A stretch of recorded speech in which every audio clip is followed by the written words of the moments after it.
You run a routine system update, reboot, and the system shatters your workflow.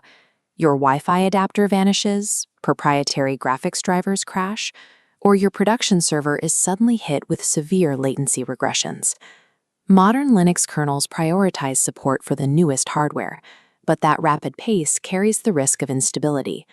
Long-term support releases provide a heavily anchored, predictable foundation, where uptime and reliability are the primary metrics.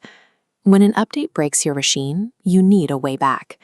We are going to execute a manual reversion to a known stable kernel, using a methodical process of backups and emergency recovery. Relying on automated updates leaves you at the mercy of regressions. By learning to manually select and manage your kernel versions, you transition from reacting to failures to actively designing your system's stability. Modifying the core of your operating system requires a safety net. Before we touch the terminal, we have to prepare for a scenario where the system fails to boot. Step 1 is isolating your personal data.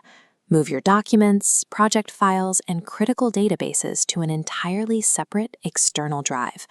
You should also copy the configuration files located in the /etc directory. Having a backup of these text files means you can quickly restore custom network or application settings if the environment changes.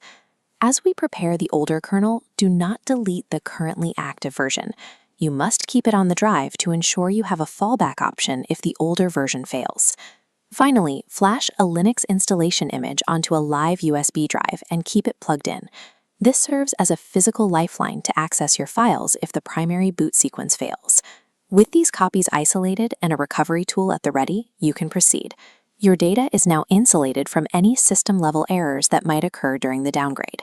Now, open your terminal. We need to diagnose the system's current state before we begin installing the new software. Run the command uname-r. This will display the exact version number of the active kernel, giving you the specific ID of the software that is causing the issues. Next, use your package manager to list your installed and available kernel packages. Searching for the word kernel in your repository will reveal the older, stable versions that are compatible with your distribution. Once you have identified the target version, use the installation command, like apt-get install or dnf install, to pull that specific kernel image from the repositories. You must also install matching kernel headers. These blueprints allow external drivers to communicate with the core. Without them, hardware-dependent software like NVIDIA Graphics or VirtualBox will fail, as they require headers to build modules for the downgraded environment. A kernel is non-functional for complex tasks if its headers are missing. Actively linking them during the installation is the only way to maintain your hardware's functionality. Installing the older kernel packages does not change which version the system loads. You must explicitly tell the bootloader to use the new software. Run the command to update your GRUB configuration, typically update GRUB or GRUB mconfig. Once the terminal confirms the kernel has been detected, you can restart the system. As the monitor flares to life, repeatedly tap the Shift or Escape key. This manual timing intercepts the automated startup process. This drops you into the GRUB boot menu. Navigate to Advanced Options and use your arrow keys to highlight the specific older kernel version you installed. Using the boot menu ensures you are never locked into a faulty update.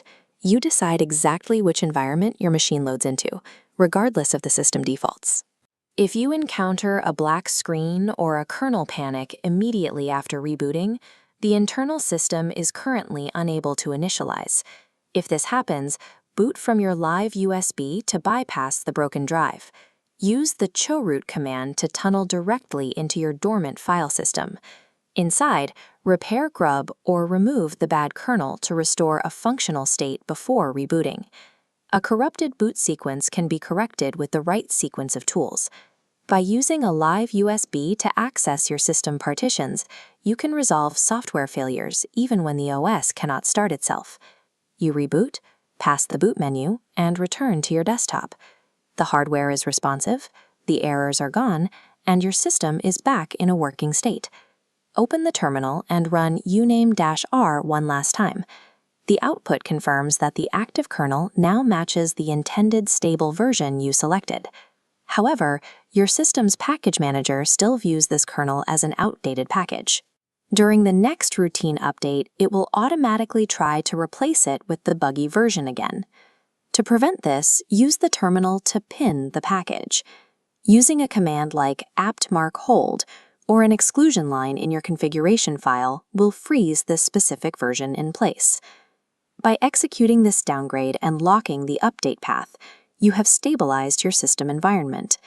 You now have a machine that operates exactly as you intended, free from the volatility of unvetted kernel releases.